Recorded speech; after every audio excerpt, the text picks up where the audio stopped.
अस्सलाम वालेकुम। मेरा नाम है डॉक्टर खुशनुर और मैं इस्लामिया कॉलेज पेशावर में पढ़ाता हूँ। आज हम जिस ऑर्गेनेल के बारे में बात कर रहे हैं ये न्यूक्लियस के बाहर इस इंतज़ार में होता है कि बंटवारा कब होना है, और मैंने आधों को खींच के एक साइड पे ले जाना है और आधों को खींच के दूसरे साइड पर ले जाना है ताकि उनमें झगड़ा ना हो।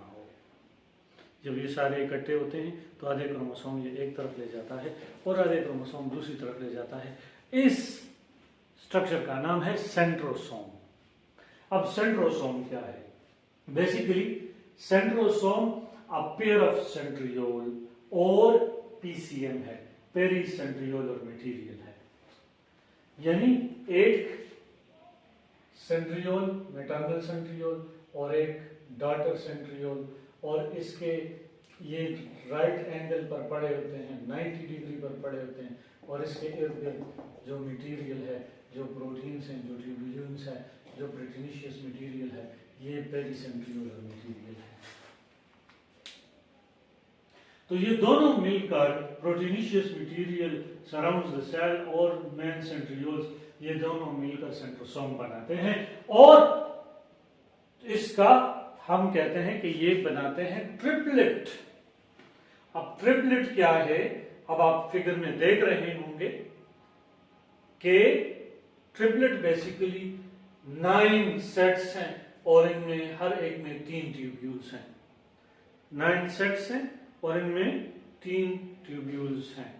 पोजीशन जो है अब कई किस्म के हैं। प्लांट्स में मौजूद नहीं है, अगर एनिमल्स में है तो बिल्कुल राइट एंगल पर न्यूक्लियर मेम्ब्रेन के बाहर मौजूद होते हैं। जो कड़े वाला है ये मैटरनल सेंट्रियोल कहलाता है, जो लेटे वाला है, जो इस तरह से लेटा हुआ है, उसको कहते हैं कि ये डॉटर सेंट्रियोल है, और बाद ये न्यूक्लियस के करीब होता है। जबकि फंजाई में इसको पीएसबी भी कहते हैं। हम जब स्टूडेंट हुआ करते थे उस वक्त पीएनबी का रिवाज था। अब नेट पर पीएसबी, ये फंजाई में क्लोज्ड माइटोसिस, जिसको न्यूक्लियर माइटोसिस कहते हैं, और पोलर स्पिंडल बॉडी जिसे कहते हैं, ये in pockets of nuclear membrane ये मौजूद हैं। ये migration to the opposite pole, जब ये पुल लगाते हैं तो पुल ऐसे नहीं लगाते कि बस सेल को 2 हिस्से कर दिया और साइटोप्लाज्म नीचे गिर गया। कितना जोर लगाना है, कितना दूर जाना है, कितने लेंथ पे ये रखना, ये पहले से डिटरमिन्ड होता है। तो कई बहुत कैलकुलेटेड, वेल कैलकुलेटेड अंदाज से migration to the opposite pole हो जाती है, जिसे कहते हैं एनाफेज। उधर यही करते हैं, और फिर जब ये माइग्रेट कर जाते हैं फिर क्रोमोसोम पर एक खास मिकदार में पुल लगती है। ये स्पिंडल फाइबर्स बनाते हैं। अब स्पिंडल फाइबर्स जो हैं ये देखें प्लांट में वैसे भी बन जाते हैं, वहां पर मोटर अपरेटस है। एक न्यूक्लियर मेम्ब्रेन की भी एक थ्योरी है कि वो इसके लिए रिस्पॉन्सिबल है। मोटर अपरेटस कहते हैं कि मोटर अपरेटस आता है और ये मौजूद है, और उसके अंदर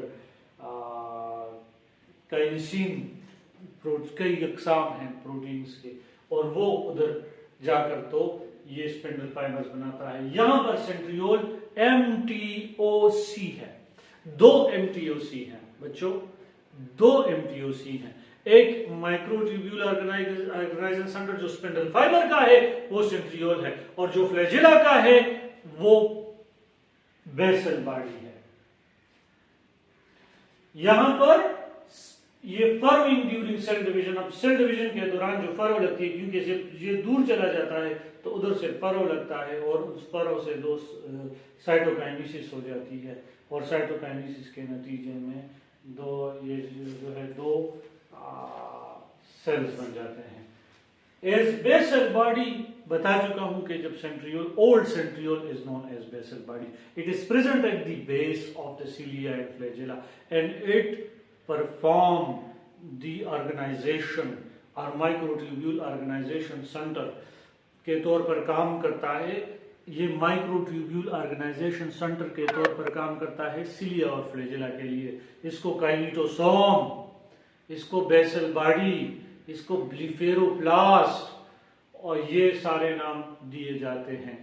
तो उम्मीद है आपको सेंट्रोसोम की समझ आ गई होगी कि सेंट्रोसोम अपियर ऑफ सेंट्रियोल और पीसीएम पर मुश्तमिल है और इम्पोर्टेंट एमसीक्यू का गढ़ भी है और कंसेप्चुअल लिहाज से समझने की एक कोशिश हमने की है। अगर आपको ये लेक्चर पसंद आया हो तो लाइक कीजिए, सब्सक्राइब कीजिए और बेल का आइकन दबा दीजिए ताकि आपको और मज़ीद अच्छे अच्छे लेक्चर्स मिलते रहें। अल्लाह हाफिज़।